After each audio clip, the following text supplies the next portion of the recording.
Every comment post online is silently judged by a machine. This project is about building that machine.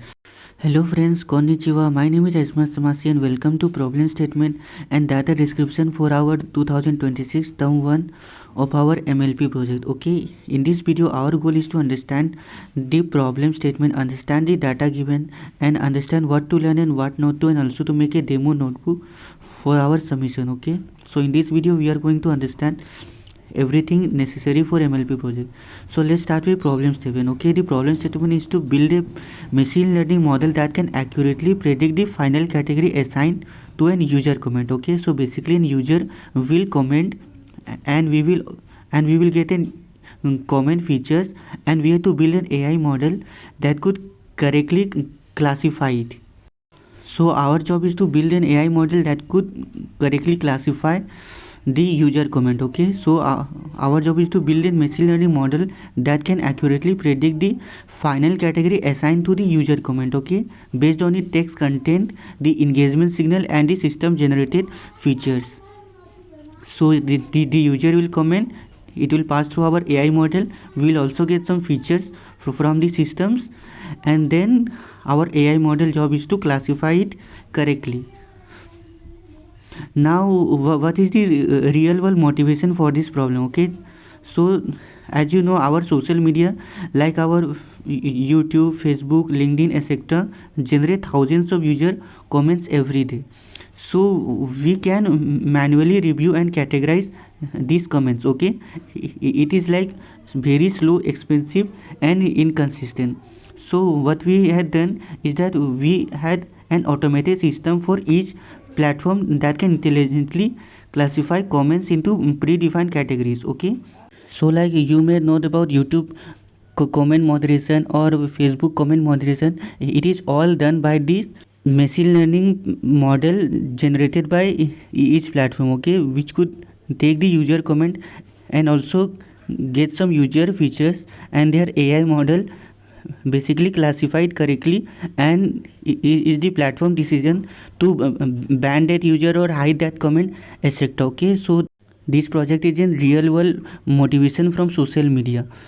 Now the domain of the problem. Okay, the nature of this problem is that it is a supervised machine learning problem. Okay, so basically you are given a trained seen data and you have to test on an unseen data. Okay, it is a supervised problem. Now for the category, it's a multi-class classification. Okay, so you have four label to predict on. Okay, so basically your machine learning model has to predict on whether the data is coming to either of the four labels. Okay, now the matrix chosen here is unknown. Okay, so if you will also see on Kaggle, you will see that it's in custom matrix, but for as far as it seems, it's an F1 score matrix. Okay, and for the domain, it's an text classification domain. Okay, so basically and user and commented with text, and by the text we have to understand the output. Okay, now about the data set. So here in your Kaggle, if you go to the data column, you could see the whole data set given to you. Here we have the sample submission file and the train.csv and the test.csv.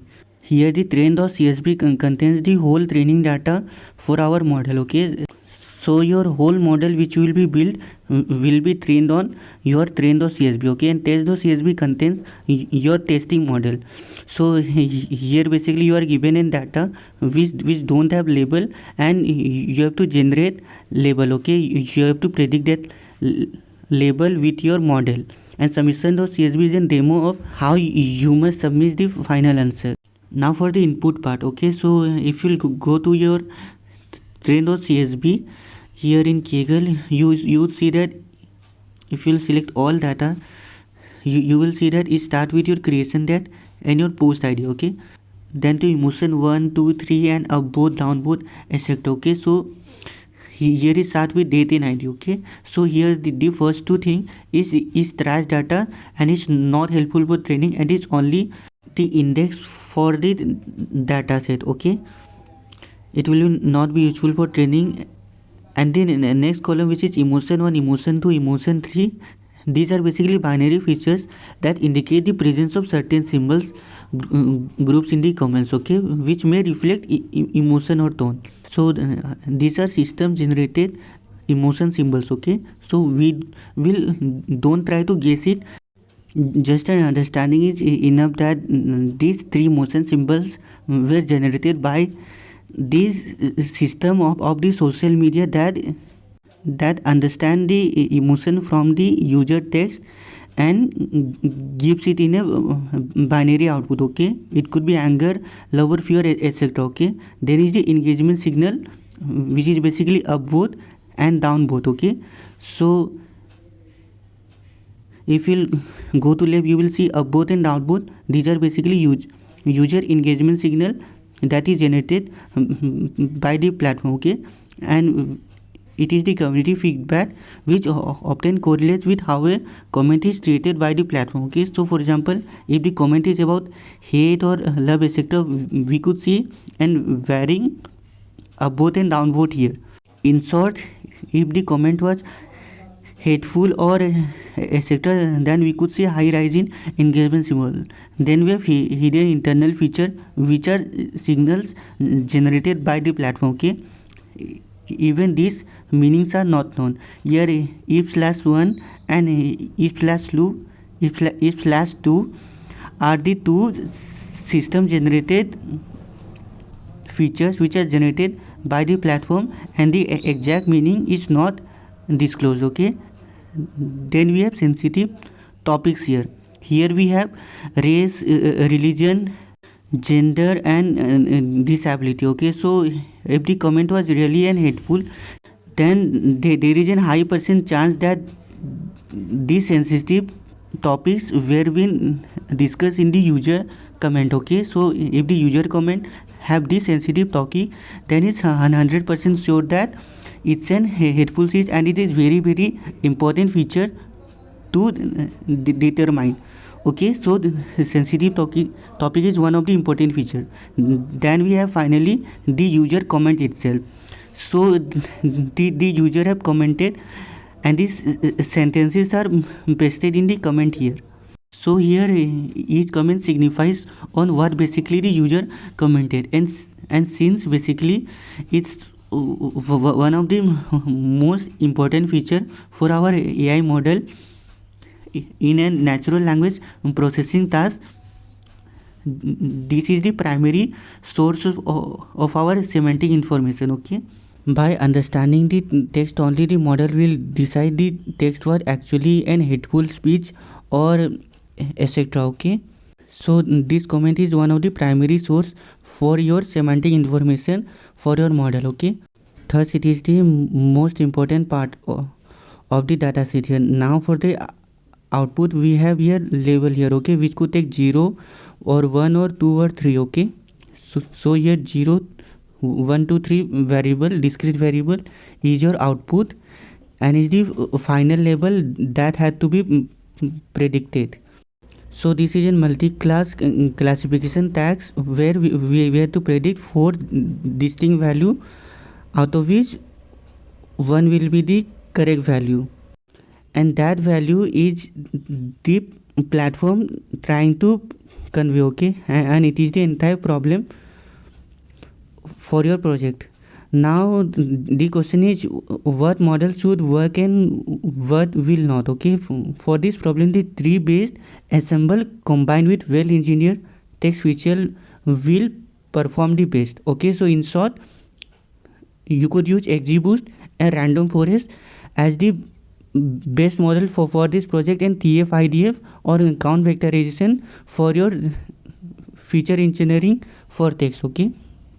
Also one thing important is that here improvement will come from feature engineering and tuning, okay, not from model. If you are using XGBoost or random forest, you are already using the base model. The only thing left is feature engineering, then turning and ensembling the output, okay.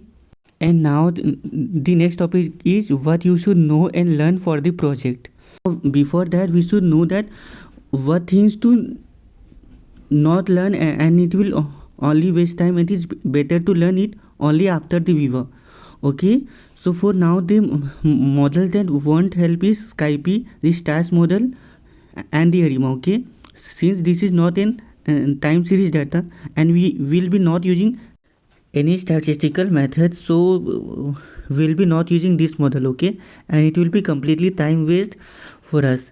And also for our deep learning and deep embedding also is not required, as deep learning itself is not allowed. Okay, so we can't use deep learning and deep embedding. Okay, so the first thing you must learn is that how to feature engineer. Okay, how we train split, how we feature processing, how we train a model, what is the feature important, and this one is the main thing. Okay, the feature importance one, as you need to learn the main features only, and how to handle miss and duplicate values. And for models you need to learn mainly XGBoost and random forest for this project specifically. Okay, this one are the main.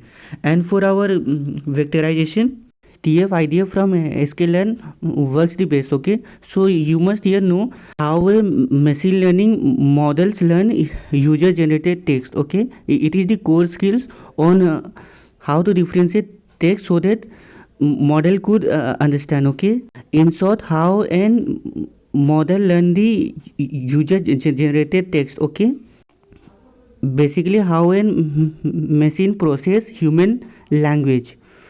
Now for our demo notebook, which you could fork and submit to the competition, is you could find in my YouTube comment, is to first I install, basically I import the library name XGBoost, then I import pandas and numpy for data manipulation, the TF-ID vectorization from sklearn. Okay, then model selection, ये train test split and our label encoder. Then I imported the XGBoost which I installed recently. Okay, and I imported XGB classifier. Then I load the training and test. Then I check the shape of my data. Okay, just as in demo. Then next I handle the missing values. Okay, and then I separate features and target for our training data, and I encode the Y data. Okay, for now, then I use it TF-ID vectorizer to change the text into numbers. Okay, so here the max features I use is 5000, and the n-gram range I use this 1 and 2 words only. Okay, I could also set 2 to 3 and 4, which you could do to better understand the text. Okay, and for stop words I use English. Okay, so here the model will differentiate the full stop, comma, semicolon, etc. for the English text. Okay,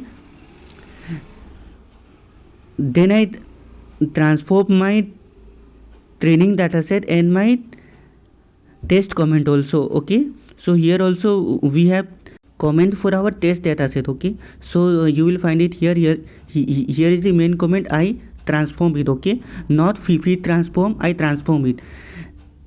Then I split the training dataset to training and validation. Okay, I use 20% as my test size, and I stratify the label column. Okay, so we get a balanced dataset for both our training and validation. Okay, this is necessary to for any imbalance. Then I use the XGB classifier for my XGB model. Then I train on the training, and then I validated it. Okay, here you will get a score for your validation prediction. And then I finally in the inference part I train the model on the full dataset, and then I predict the X test feature, and finally I created a submission file and get the prediction of the label for each ID. Okay, so this is the label I got for 0020 for the first 5 test dataset. Okay, And so this is how basically we could make a submission file. Now that's all for today, and thank you for watching my video. Also, as a suggestion, I am also thinking to open a machine learning project boot camps. Okay, so if you think it will be a good idea, do comment. Okay, our next video into how to improve your score in Kaggle, and also the full Viva Ready crash course, okay, for our MLP project. So if you want to get notification, do subscribe. So that's all for today. Thank you, and see you in my next video. Thank you, and bye bye.